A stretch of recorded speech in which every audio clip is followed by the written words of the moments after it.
Hello. In this video, we will talk about Learning Objective 2, Define BIM. Associated questions are, what is BIM and what is not BIM? So we'll do this by conduct an internet search first. Here's a list of selected definitions or results I received from my internet search. I will pause here or suggest you to pause here as long as you need to in order to read through all these four definitions.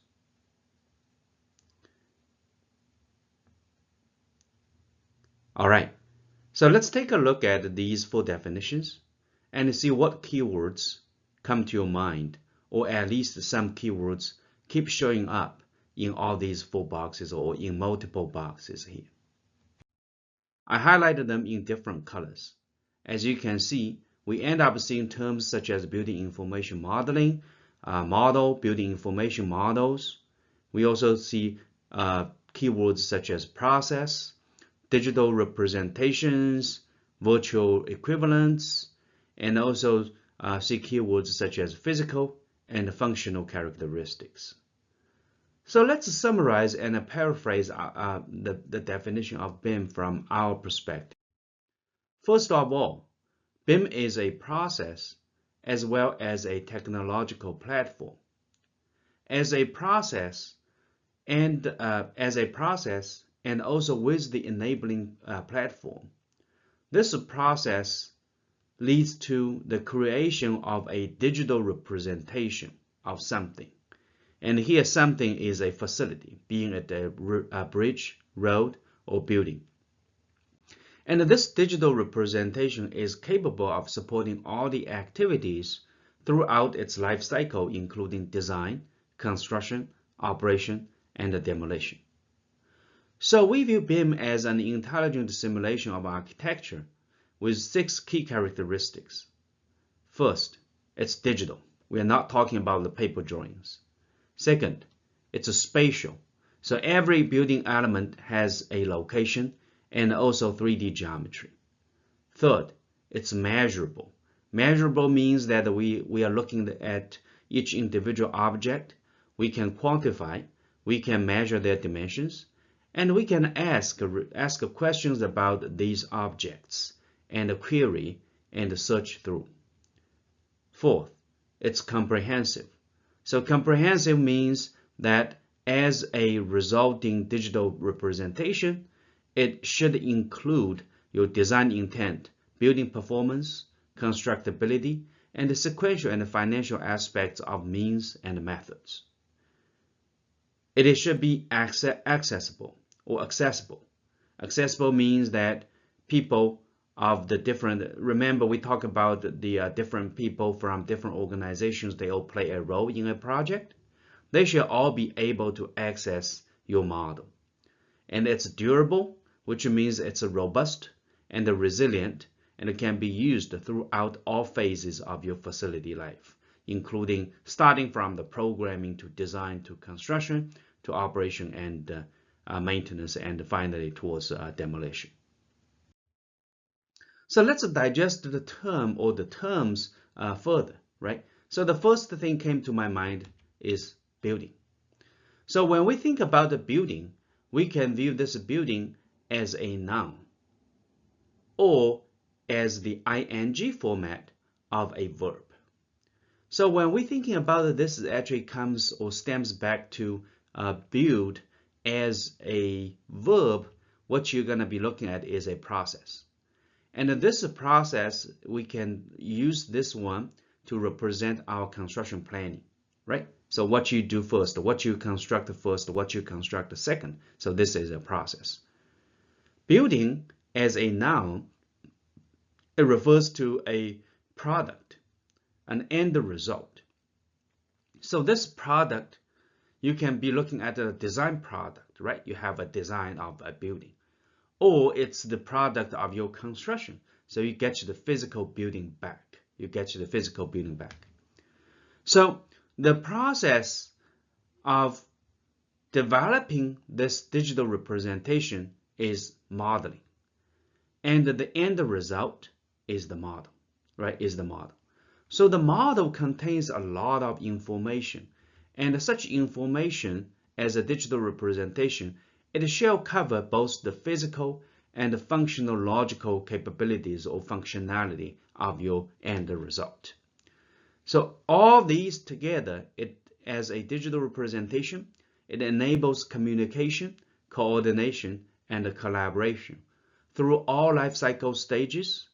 And as your project progresses, you have a few milestones. When you complete your design, your BIM model becomes an as-designed model.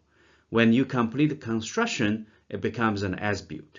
When you're going through the operation and the maintenance, it goes as maintained, right? So in between them, as during the construction process, usually takes a couple years long, you're looking at a continuously evolving and a changing model. So at that part, we can call that as constructed.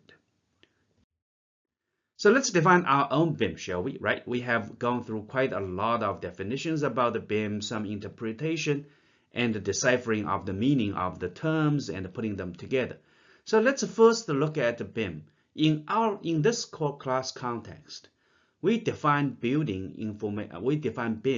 as both of building information modeling and also building information model. So keep in mind, modeling is a process. This is the process you actually develop your virtual or digital and also the physical model. And your model itself is the end product. As at the end of the design phase, it's the as-designed model. And when you complete your construction, that's the physical product you get.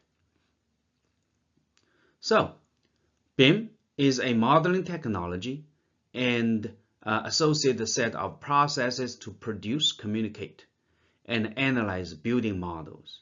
Again, we want to emphasize building refers to both the end product, the physical facilities, or the construction process, such as constructing, right? The sequence you take, the money you spend, the means and the methods. Building components are represented with digital representations. These are called objects. Objects have graphical and data or actual property attributes and behavior data.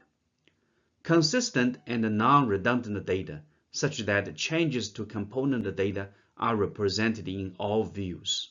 We are working on a single central model that is the base for various views. So BIM represents a coordinated structure to represent all views of a model in an organized and logical manner. And in BIM, as a system, as a technology, as a process, as an end result, should contain or has three key technical characteristics. First, object-oriented modeling. Second, parametric objects. And third, central database. We will come back to revisit these three key concepts throughout the class as we progress. So here's a few examples to show that the BIM model, the end result, is a digital representation of real facilities. The pictures on top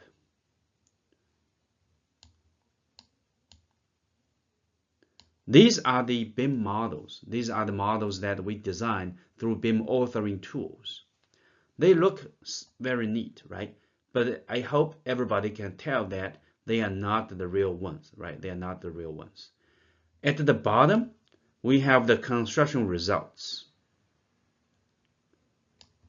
So the left picture shows it's during the construction phase. We still have some plastic covering right here.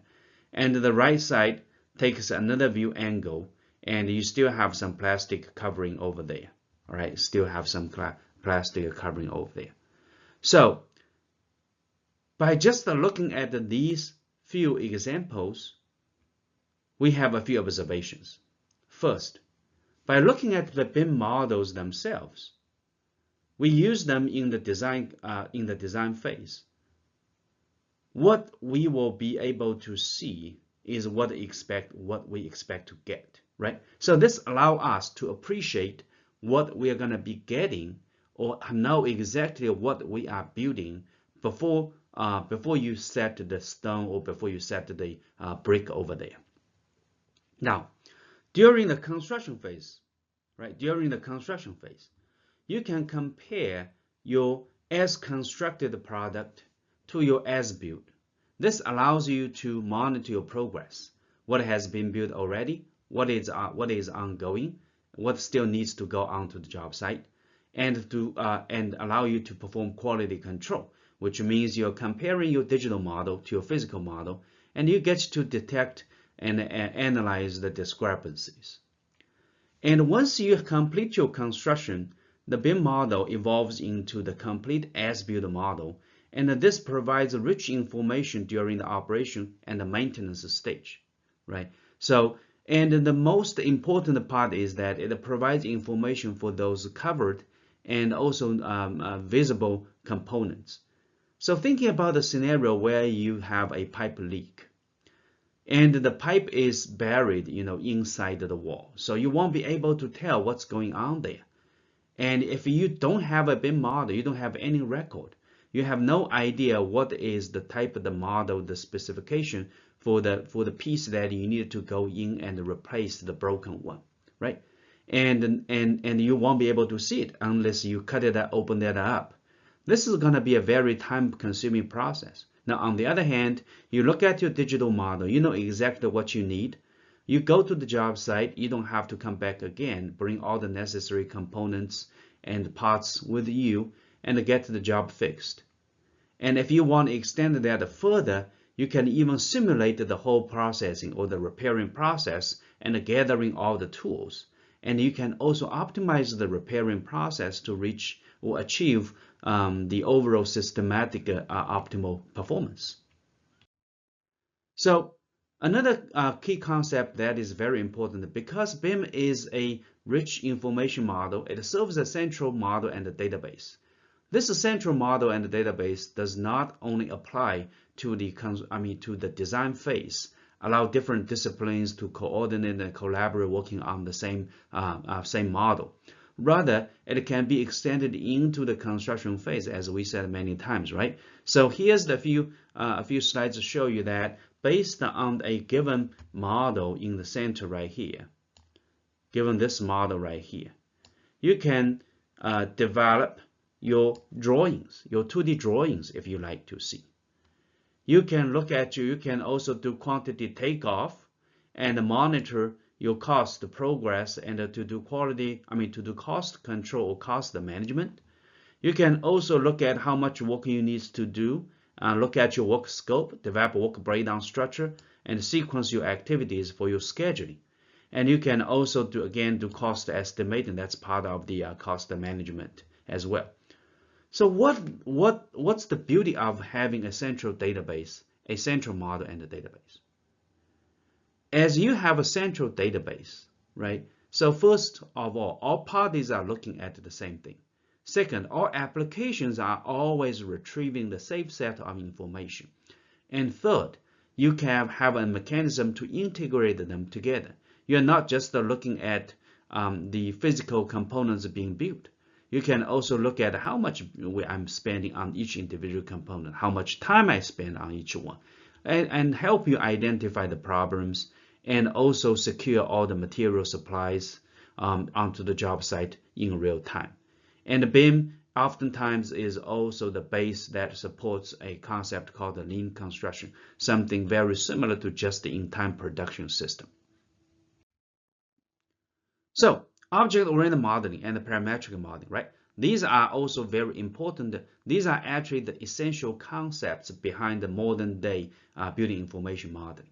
So when we talk about the parametric BIM objects, first of all, your objects have attributes, properties, and behavior and function or performance. Similar to us human beings, right? We are also objects, but we are human objects. As a human, we have attributes, properties, for example, your height, your weight, your eye color, your hair color, and so on and so forth. But you also have behavior function, right? So you eat, you sleep, you walk, you study, you learn, and the list can go on.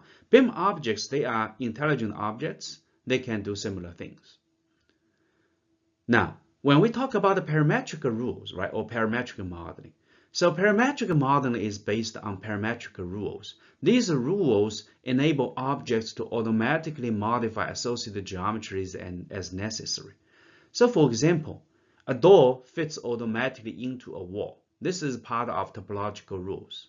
In BIM model, in your design, you will never see a wall or you will never see a door that floats somewhere without being part of a wall.